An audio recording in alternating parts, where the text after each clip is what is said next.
BEd second year language across the curriculum का आज हम 44th क्वेश्चन करेंगे। Why is the need and characteristics of developing speaking skill in children. हमें क्यों जरूरत होती है और इसकी क्या कैरेक्टरिस्टिक्स है डेवलपिंग जो हमारा डेवलप करते हैं स्पीकिंग स्किल को बच्चों के अंदर। Need for developing speaking skills. Speaking language is an easy medium of expressing ideas. जब हम कोई भी बोलने वाली लैंग्वेज जब हम बोलते हैं किसी से तो ये बहुत ही हमारा आसान और साधारण तरीका होता है अपने आइडियाज को, अपनी सोच को एक दूसरे के सामने एक्सप्रेस करने का। The learning of language beings with speaking language. जो हम जब लैंग्वेज को लर्निंग करते हैं तो उसके लिए क्या होता है, इसकी स्टार्टिंग हमारी क्या होता है, बोल के ही होती है। इस तरीके से जब हम बोल के कुछ भी लर्निंग करते हैं तो वो हमारे लिए बहुत ही आसान होती है और हम उसे अच्छी तरीके से इजीली लर्न कर भी पाते हैं। Continuous opportunities are found in oral expression for exercise and imitation। और हमारे क्या होता है, इसकी जब हम लगातार प्रैक्टिस करते हैं तो इसकी हमें बहुत ही अच्छी अपॉर्चुनिटीज मिलती है, क्योंकि जब हम कंटिन्यूस बोलेंगे या फिर किसी भी चीज की प्रैक्टिस करेंगे तो उस चीज को हम बहुत अच्छे तरीके से सीख पाएंगे, जिससे हमारे जो एक्सप्रेशन होंगे और जो हमारी हॉबीज वगैरह होगी से और जो चीज हम अपनी लाइफ में फ्यूचर में जो पाना चाहते हैं वो हम अच्छे से पा सकेंगे। A person in oral communication can do wonder, famous leaders are its examples। एक पर्सन है जो कि ओरल कम्युनिकेशन जिसका बहुत ही अच्छा है तो वो क्या होता है अपने लाइफ में वंडर करेगा, वो फेमस लीडर भी बन पाएगा, जिससे क्या होता है वो एक अच्छी मान्यता प्राप्त करेगा और जिसकी लोग सभी भी रिस्पेक्ट करेंगे। New knowledge can be gain through oral expression. जो भी हम न्यू नॉलेज को गेन करते हैं वो किसके थ्रू करते हैं, ओरल एक्सप्रेशन के थ्रू करते हैं। Illiterate persons can communicate only through speaking. जो भी हमारा पढ़े लिखे इंसान होता है या फिर जो अनपढ़ इंसान होता है वो भी एक दूसरे से क्या होता है कम्युनिकेट हो पाता है, वो भी किसके थ्रू, स्पीकिंग के थ्रू। क्योंकि जो पढ़ा लिखा है वो तो रीडिंग और राइटिंग भी कर सकता है, परंतु जो पढ़ा लिखा हुआ नहीं होता है तो वो क्या होता है वो स्पीकिंग स्किल के थ्रू एक दूसरे से कम्युनिकेट हो पाता है। Speaking form of language is useful for day to day life. जो हमारी बोलने की जो लैंग्वेज है उसमें सुधार लाना, और वो ये जो लैंग्वेज है time to time day to day क्या होती है बहुत ही ज्यादा फेमस हो रही है, क्योंकि हम बहुत सी चीजें क्या होते हैं लिखने से ज्यादा बोल के ही सीख पाते हैं, जिससे हम अपने आइडियाज एक्सप्रेशन को एक दूसरे से एक्सप्रेस कर पाते हैं। Speaking is important in cementing the social relations. इसमें क्या है जब हम एक दूसरे से बात करते हैं समाज में या अपने सोसाइटी में तो इससे क्या होता है जो हमारी इंपॉर्टेंस बढ़ती है, प्लस में क्या होता है जब हमारा बोलने का जो तरीका होता है वो भी मायने रखता है, जिससे कि जो सामने वाला इंसान भी हमें जान पाता है कि हमारी जो लैंग्वेज है वो किस तरीके से, हमारे बात करने का क्या तरीका है, हमारा जो रहन सहन है वो सारी चीजें हमारी स्पीकिंग पे डिपेंड होती है। वो हमारे बोलने से ही समझ पाता है कि हम किस तरीके के हैं। इस वजह से जो स्पीकिंग लैंग्वेज होती है बहुत ही ज्यादा इंपॉर्टेंट होती है हमारी सोसाइटी और समाज के लिए। Characteristics of a speaking skill. क्या क्या कैरेक्टरिस्टिक्स है?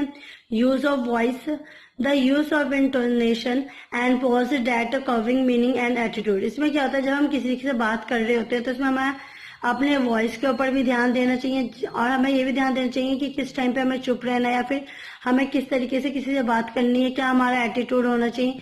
ये सारी चीजें को हमें क्या होता है ध्यान में रख के किसी से बात करनी चाहिए।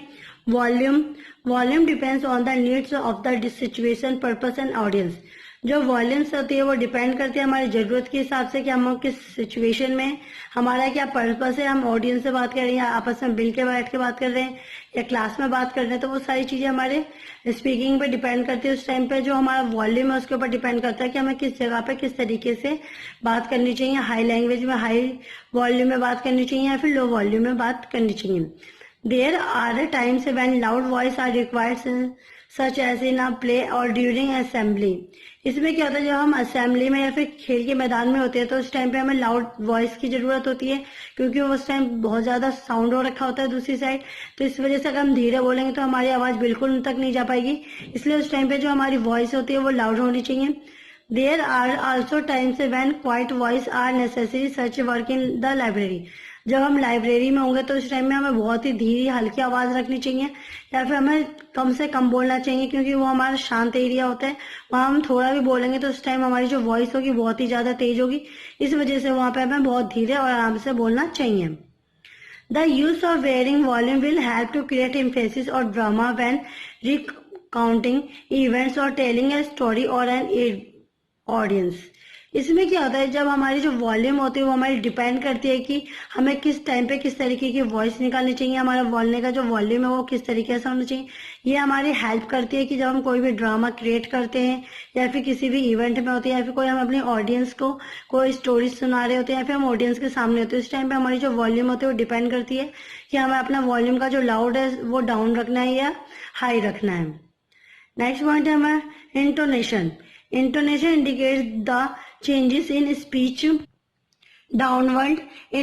Intonation indicates that a message is complete while an upward intonation indicates a question. इसमें क्या कहा गया है, जब हम किसी से बात कर रहे होते हैं तो जो हमारी जो इंटोनेशन होता है वो इंडिकेट करता है कि हाँ, जब हमारी जो स्पीच होती है, जो हमारे बोलने का तरीका है, तो उस टाइम जब हम स्पीच देते हैं तो हमारी वॉल्यूम किस तरीके से होनी चाहिए, या फिर किसी के पास हम अपना मैसेज पहुंचा रहे हैं तो हमारी वॉइस किस तरीके से होनी चाहिए, या फिर किसी से क्वेश्चन पुट अप कर रहे होते हैं तो उस टाइम पे जो हमारा बोलने का तरीका है, वॉल्यूम है, वो कैसा होना चाहिए। Pitch is useful to use when expressing emotion. जो पिच होती है वो बहुत ही ज्यादा यूजफुल होती है हमारे लिए, क्योंकि इसमें हम क्या होता है, मैंने एक्सप्रेशन इमोशंस को एक्सप्रेस करते हैं। Our pitch rise when we are excited and lowers when we are sad. जब जो हमारी पिच होती है, जब हम उसमें क्या होता है, बहुत ज्यादा खुश होते हैं तो उसमें हमारा जो वॉल्यूम होता है, हमारा बात करने का तरीका होता है, वो बहुत ही ज्यादा एक्साइटेड होता है। जब हम सैड होते हैं तो जो हमारे वॉल्यूम होता है और वो बहुत ही ज्यादा डाउन होता है, जिससे हमें जो सामने वाला इंसान है वो हमारे बात करने के तरीके से, बोलने के तरीके से जान पाता है कि उस टाइम हम हैप्पी है या सैड हैं। Pauses are moments of silence between phrases used to separate ideas and also used for holding attention. Pauses क्या होता है, एक हमारा मोमेंट ऑफ साइलेंस होता है जिस टाइम पे हम चुप होते हैं, जैसे हम कुछ बोलते बोलते हमें लगता है कि हमें यहाँ पर रुक जाना चाहिए, या फिर हम एक दूसरे से जब बात कर रहे होते हैं तो उसमें क्या होता है, सबको बोलने का मौका मिलना चाहिए। तो उस टाइम पे क्या होता है, जब एक बंदा बोल रहा होता है तो दूसरे इंसान चुप होते हैं, वो उसकी आइडियाज थॉट को सुनते हैं, प्लस में वो अनटेंशन फॉर्म में होते हैं। और जब दूसरा इंसान अपनी बातों को रख रहा होता है उस टाइम पे क्या, जो पहला इंसान है उसे को अपने आप को शांत रखना चाहिए, उसे चुप होकर उसकी बातों पर पूरी तरीके से ध्यान देना चाहिए। This is particular useful when giving formal presentation such as an oral report and telling a story. ये क्या होता है, हमारे पार्टिकुलर यूजफुल होता है कि उस टाइम पे हम क्या किस तरीके से अपनी चीज को प्रेजेंटेशन कर रहे हैं, चाहे हम ऑरल रिपोर्ट हो या फिर कोई स्टोरी बता रहे हैं, तो उस टाइम पे हमें ध्यान देना चाहिए कि हमें किस टाइम पे चुप होना है, हमें किस तरीके से बोलना है, हमारी वॉल्यूम की वॉइस किस तरीके से होनी चाहिए। ये सारी चीजों को ध्यान रख के ही जो हमारी स्पीकिंग लैंग्वेज होती है वो अच्छी हो सकती है। Pronunciation refer to the way words are said. Pronunciation क्या होता है, जिसमें हम कोई भी वर्ड्स को बोल रहे होते हैं उसके ऊपर हमें ध्यान देना चाहिए।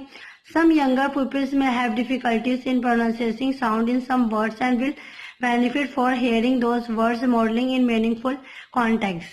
इसमें क्या होता है, जो बहुत सारे बच्चे होते हैं, जो यंगर पीपल्स होते हैं, उन्हें बहुत सारी डिफिकल्टीज होती है प्रोनाउंसिएशन करने में। कुछ वर्ड्स होते हैं जिसे वो अच्छे से प्रोनाउंसिएशन नहीं कर पाते, परंतु जब हम स्पीकिंग स्किल्स में होते हैं तो इसका हमें ये बेनिफिट मिलता है कि उस चीज को हम सुनते हैं, सुन के क्या होता है उस चीज का हम अंदाजा लगा लेते हैं जो सामने वाला इंसान क्या बोल रहा है और उसमें हमारी क्या मिस्टेक्स हैं, तो इसे हम जान पाते हैं। और इसके प्लस में उसकी मीनिंगफुल कॉन्टेक्स्ट को भी पता कर पाते हैं कि जो हम बोल रहे हैं उसका मतलब क्या है। तो वो सारी चीजें क्या स्पीकिंग लैंग्वेज के थ्रू ही हम सीखते हैं। Proximity is the amount of personal space between people who are talking. इसमें क्या होता है कि जब हम किसी इंसान से बात कर रहे होते हैं, इसमें जो हमारी पर्सनल बातें होती हैं, फिर पर्सनल चीजें होती है, तो इसे हम बाकी दूसरे इंसान से इसमें स्पेस रखते हैं। ऐसे नहीं होता है कि हम सभी इंसान को सारी बातें शेयर करते हैं। इसलिए क्या होता है, जो प्रोक्सिमिटी होती है इसमें हमें जो पर्सनल इंफॉर्मेशन होती हैं वो हर एक इंसान से नहीं शेयर करते। The relationship between them, their personalities and their culture और whether the situation is personal, social और public will all effect the amount of proximity needed. इसमें क्या होता है, हमारी जरूरतों के हिसाब से हम इसे अपने हिसाब से एक दूसरे पर डालते हैं। हम देखते हैं कि हमें किस इंसान से अपनी क्या बातें शेयर करनी है, नहीं करनी है, उस टाइम क्या सिचुएशन है, हमारी क्या प्रॉब्लम्स है, क्या हम समाज के साथ कौन सी बातें शेयर करना चाहते हैं, नहीं चाहते।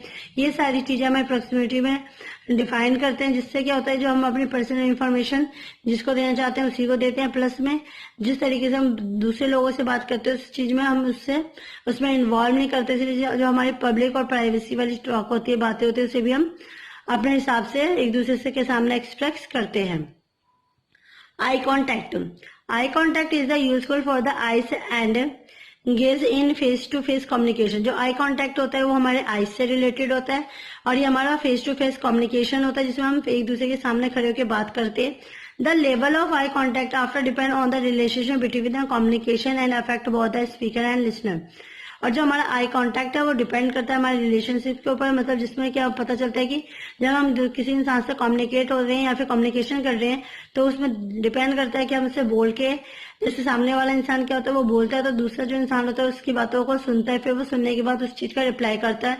तो वो सारी चीजें हमारे डिपेंड करता है कि हम सामने वाले इंसान से किस तरीके से किस वे में बात कर रहे हैं, उसमें आई कांटेक्ट का क्या रोल है वो भी चीज इसमें डिपेंड करती थी। ये थे हमारे characteristics and needs of speaking skills, जो कि आपको आई होप समझ भी आए होंगे। इसलिए प्लीज मेरी वीडियो को लाइक, कमेंट एंड सब्सक्राइब कीजिए। Thanks for watching.